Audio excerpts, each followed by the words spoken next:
За сайн байцгаана уу. Өнөөдөр та бүхэндээ Hot Chick гэдэг Netflix киног товчлон хүргэх гэж байна.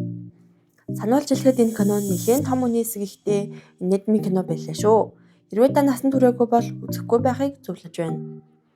Энэхүү кино нь 2002 онд гарч байсан бөгөөд ёстой л дурсан читрээсэн кинодоо та бүгдэд таалагдана гэдэгт итгэлтэй байна. Нэрээ манайхан лайк болон subscribe дарахаа мартаагүй биз? Лайк болон subscribe дараад эхэлцгээе. Let's go. Манай кино маань нэгэн үлгэр домгоор эхлэх бөгөөд нэгэн хатан байх ба өөрийн харьгүй хүнтэйгээ гэрлэхийн тулд эцэдийн аймгийг өөртөө болон өөрийн боолдоо зүлгэснээр биеийн солигдчихно. Гаднаас түүний аав нь орж ирээд хатны биед орсон боолыг авч явна. Үзэгдэл солигдож одоо цагт киноны гол дүр болох Джессикаг бид харах болно. Тэрээр ахлах сургуулийн хөгжөөн дэмжигчдийн ахлагч бөгөөд яг л Mean Girl. Нэг бүдүү найзыгаа эсрэг багийнхаа уцыг өмсүүлж талбайд гаргаад хүмүүс түүн рүү нойлын цаас шидэд байдаг юм да. Яасан муухай найз вэ?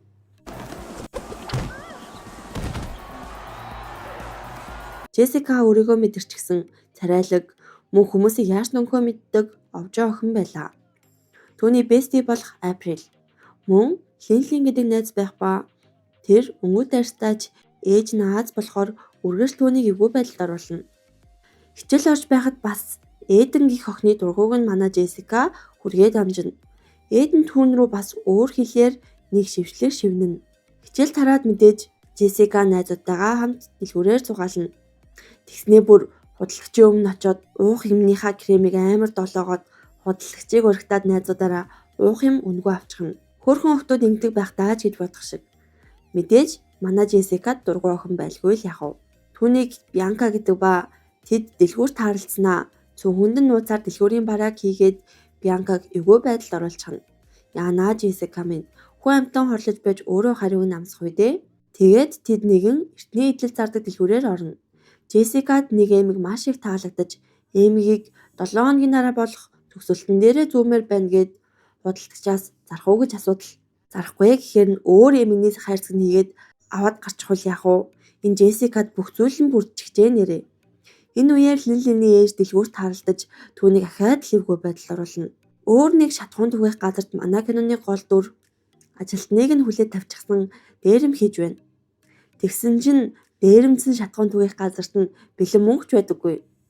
Тэгэд хоосон гарахгүйгээд чипс болон заримнаас нь идээд байж байтал Джессика болон түүний найзууд шатхуун авахар ирнэ. Дээрэмчин тэдний бензинийг нь хийж өгөөд яг явах гэж байтал машины тосыг нь шалгаад өг гээд дээрэмчин хамрыг нь сөхөөд шалгаж байтал Джессика сигналдаж хөгжилтөнө. Яг хөдлөөд явахдаа Джессика нэг өрөөсөн эмгийн унагаачсан байдаг. Нөгөөдхийг нь бүтлгүй дээрэмчин аваад явчихна. Джессика гэртээ иртэл эрэгтэй дүн түүний хувцсыг өмсөд байж байдаг. Оройн мэдээж хөөрхөн охтууд чинь найз залуутайгаа уулзсан шүү дээ. Джессика Биллийг цонхоороо гарч очин үнснэ. Билли амралтын өдрөөр цасанд уулах хар явъя гэхэд Джессика хит их ойртохгүй байхыг хүсээд гэртээ орно. Нөгөө дээрэмчин гэртээ ирээд дээрэмцсэн юм үзэж байтал эмэгний өрөөс нь гараад ирнэ. За ингээд Джессика нэг эмгээ зүгээд манай дээрэмчин ч нэг эмгээ зүгээд унтчихна. Өглөө болд Джессика нойрмог бие засах өрөө орж бие засч байтал нэг л биш шүү. Тийм ээ. Яг та нарын бодж байсан шиг дээрэмчин болон Джессикагийн бие нь солигдчихсан байдаг. Oh my god.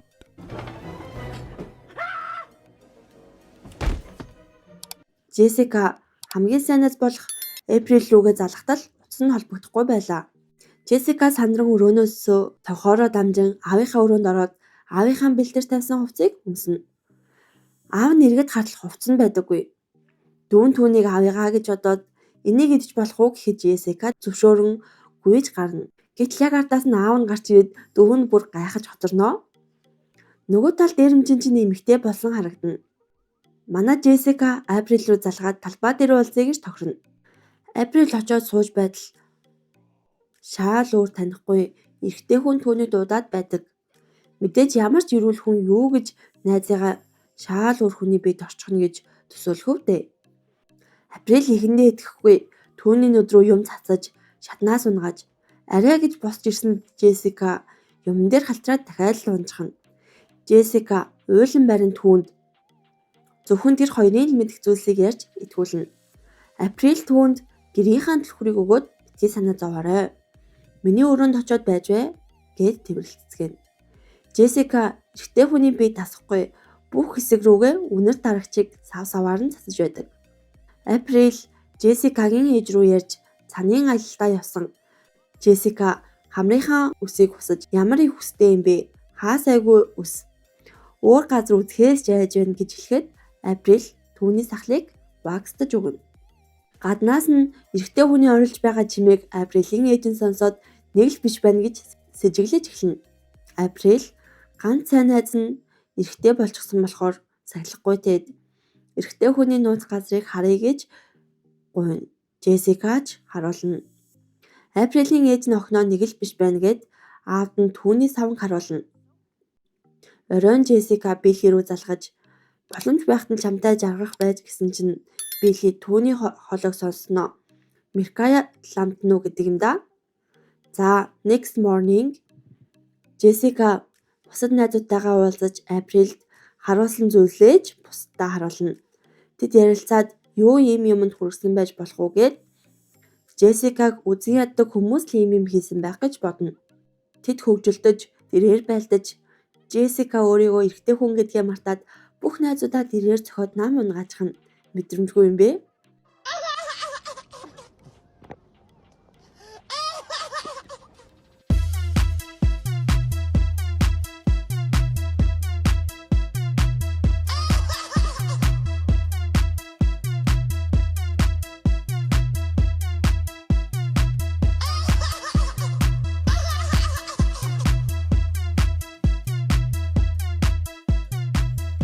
Өглөөс эрэхт нь Април түүнийг нэг л өөр харцаар хараа сууж байна.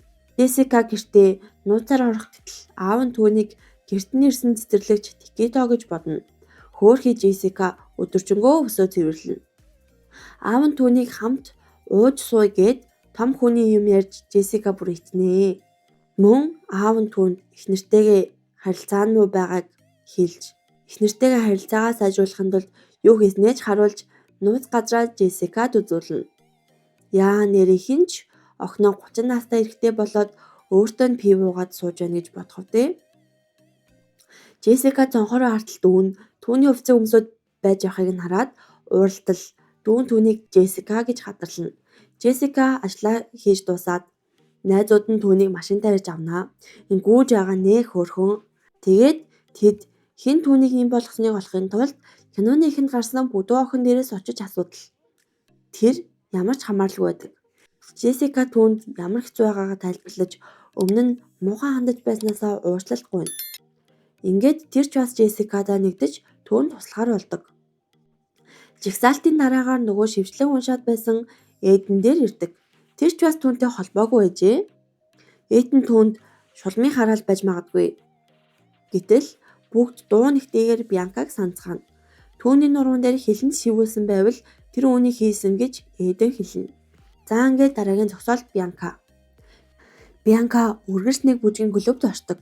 Бүгдээрээ тийш явцгаая гэхэд охид ч баярлан тимээ өнөөдөр охтууд үнгөө орно гэж баярлана. Джессика ганцаараа төлбөр төлж орно. За ингээд охид Джессикагийн үсийг нь янзалж хувцсыг нь солино. Тэгсэн чинь Април түн рүү нэг л өөр харцаар хараастай. Тэд дэлгүүр Джессика уух юм авахтаа өөрийгөө эмгтэй л гэж бодоод байгаа юм шиг байгаа. Кремэд олоож худалдартай сэдэгнэд үнгүй юм авах гэтэл юу гэж үйлчлэх вэ? За ингээд охид ч клуб дэрнэ. Джессика бармен дээр очиод бас л сэдэгнэтэл түүнийг ижил хөөстөн гэж бодоод нэг л эвгүй харлаа да. Бусад залуус түүнийг хараад яаж юм жултраа амтан байж ийм олон охтоор хүрээлүүлдэг байна гэж гайхна. Бянка гарч ирж бүжгэлэхэд Джессика урдаас нь гарч бүжгэлэнгээ. Түүний цамцыг нь ураад хартал шивээс байсангүй.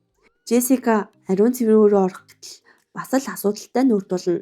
Нойлын цэвэрлэгч эрэхтэй түүний хажууд байгаад байхаар бие засаж чадахгүй байсан болохоор яаж бие засах учраа олохгүй нэлээд бодолж байхад цэвэрлэгч түүнд хэрхэн чиглүүлэхийг нь зааж туслана. Үүний дараа хэсэг залуус ирээд найзуудыг нь өдөөд байхаар нь манай Джессика найзуудаа харамлаж түүнийг зохиод авна. Тэр залуу нь түүнийг гадаа гарч тулаан дууднаа. Джессика түүнийг хазаад өшөглөөд болгож өгч байдаг. Сүүлд нь үснээс нь барьж байгаад эргүүлж үсийг нь тасартлан шиднэ. Маргааш болж сургууль дээр Април Джессика хоёр хамт байж байтал Априлийн найз залуу ирнэ. Түүний хүзүүг хартал зөндөө шимүүлж гисэн байдаг. Ингээд манай Април найз залуугаасаа салчих шиг боллоо. Джессика захиралтай уулзаад сургуульд цэвэрлэгчээр орё гээд захирлыг зөндөө магтаж байгаад ажилд орчихж байгаа юм чинь Джессика Билли дээр очиод түүнд өөрийгөө тайлбарлах гэтэл даанч ойлгосонгүй. Джессика цэвэрлэгчийн хувиар гэртээ аавтайгаа хамт сакс тоглоно. Тэгтээ эмэгтэй хүнтэй хэрхэн харьцах талаар зөвлөгөө өгнө. Дүү нь тэднийг хараад ихчийнхэн гаргадаг үйлдэлүүд байна гэж анзаарсаар л охтууд Джессикаг яагаад ийм болсныг гайхаж байтал түүний зөвлөсөн эмэгний зураг гараад ирнэ. Ингээд тэд эртний эдлийн дэлгүүрийн худалдагч дээр ирнэ. Энэ эмэг эртний гүнжих байсан ба тэр таагүй гэрэлтээс зайлсхийх гэж энэ эмгийг ашигласан байдаг. Тэр эмгийг буцааж нийлүүлэх хэрэгтэй гэдгийг мэдээгүй болохоор өөрт болын би амьдарсан гэдэг домог үнэн байж гэж худалдагч хэлнэ. Тийм болохоор тэргэл сар гарахаас өмнө өрөөсөн эмгийг олох хэрэгтэй гэж түүнд сануулв. Охтууд сургуулийнхаа хаа сайгүй эмэг хаж байгаа гэсэн зарлалыг наана. Джессика Биллиг бейсбол тоглож байхыг нь харж дэмжинэ. Тоглолт дуусаж эрэгтэйчүүдийн хувцас солих өрөөнд Билли найзтайгаа төгсөлтийн үдшилтэд хинтээ явахаа ярилцсан. Найз нь түүнд нөөцтэй байх хэрэгтэй гэхэд үгүй ээ. Би Джессика таартай гэж хэлнэ.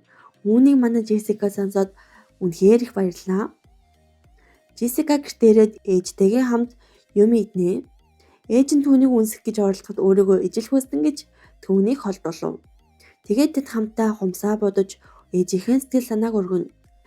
Тэгээд ээжийнх нь нурууг уугаад байхад нь аав нь орж ирж түүн рүү уурлаж эхнэрээ хардсанаар тэдний харилцаа улам бат бөх болно. Оройн Джессика Априлтай ярилцсан. Удахгүй төгсөлт болон хөгжөөн дэмжигчдийн тэмцээн боллоо. Надад бүх юм байсан. Тэгээд энэндээ огт талархаж байгаагүй. Бүхнийг байх ёстой юм шигээр боддог байлаа гэж дотроо удлан ярилцсан. Энэ үед Априлийн шалгаг найз залуу залгахад Джессика утсаа аваад эрэгтэй хоолоогоор Април надтай хамт байна гэж шалгаг залууг хэлэх үггүй болгоно. Април маань Джессика руу нэг л хайрын харцаар ширтээд байна даа. Тэгээд энэ хоёр төгсөл рүү хамт явахаар болно. Харин нөгөө талд Билли Эмород явж байтал Джессикагийн бид орчихсон дээрэмчин түүнтэй таралтаж машин болон бүх мөнгөө өгөөд явуулчихна. Нэг ёсондоо дээрэмдүүлчих шиг боллоо доо. Маргааш өглөө нь сургуулийн хөгжөөн дэмжигчдийн тэмцээн болоход манай Джессика багтаа өмсгөл өмсөөд яг л өөрөөрөө сайхан бүжиглэж байтал яг оргил үе дээрээ баган сугараад унчихна.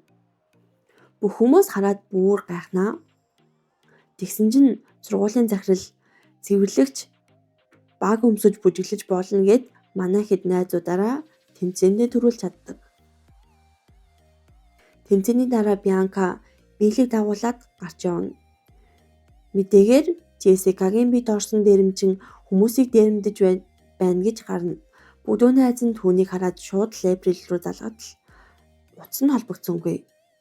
Джессика өрөөндөө байгаа төгсөлтийн үйлчлэгээр өмсөх хувцас өмсөд уйлаад сууж байтал өвн орж ирж түүнийг харагдана. Харин сургуулийн захирал факсаар ирсэн дээрэмчний мэдээллийг олж харна. За төгсөлтийн үйлчлэгч боллоо доо. Линлийн ээж нь ирээд түүнийг бас л эвгүй байдал оруулнаа. Линлийн ээжтэй уулзтал ээж нь түүнд ингэж хэлнэ. Чи үнэндээ надаас биш өөрөөсөө л ичиж байна. Гэт ээж нь машинаа хасаагаад явах гэсэн чинь машин амар хөдөлнөө.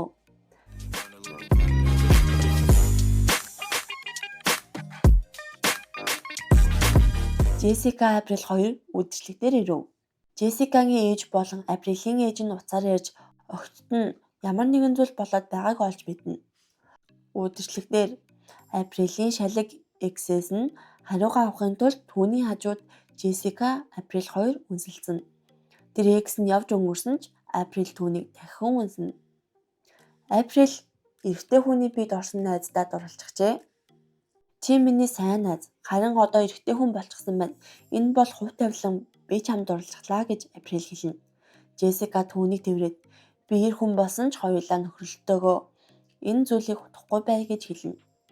Энэ үеэр Билли Бианка хоёр явж байгааг хараад Джессика Билли дээр очиод бүх үнээ тайлбарлан намайг үнсвэл чи намайг таньна гэж Джессика түүнд хэлсэн ч юу гэж Билли түүнийг үнсгүй дээ. Харин нөгөө талд эрэмчин Джессикагийн биеийг ашиглаад тайжигч баарнд бүжиглэж байдаг. Джессика түүний эмгийг булааж бие солиё гэсэн чинь нөгөөх нь өгөхгүй гэж гүрийв. Баарны хамгаалагч ирээд түүнийг тайван орхих гэж байж байх хооронд Джессика аль хэдийн түүний эмгийг хулгайлчихсан байдаг.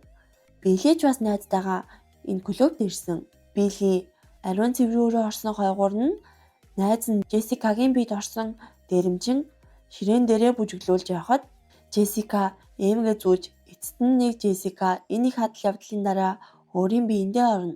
Джессика найзуудаараа тэврэлдэж баярлцгаана. Мэдээж Биллиг бид мартаж болохгүй шүү дээ. Бусад бүх сайхан үйл хэргийн адил Билли ч бас Джессикаг ойлгож үүсснээр энэ кино маань аз жаргалтайгаар төгснө. Дээрэмчин яасан юм гэж юу? Тэр цагдаагийн газраас зүгтэж байхдаа өмнө нь клубт байсан бармен түүнийг машиндаа суулган амар эвгүй харж дээрэмчин орилсноор кино маань жинхнээсээ төгснөө. За манайхан энэ хүртэл үзсэн бүх хүмүүстээ маш их баярлалаа. Лайк болон subscribe дараад дараагийн киногаар уулзцгаая. Түр баяртай.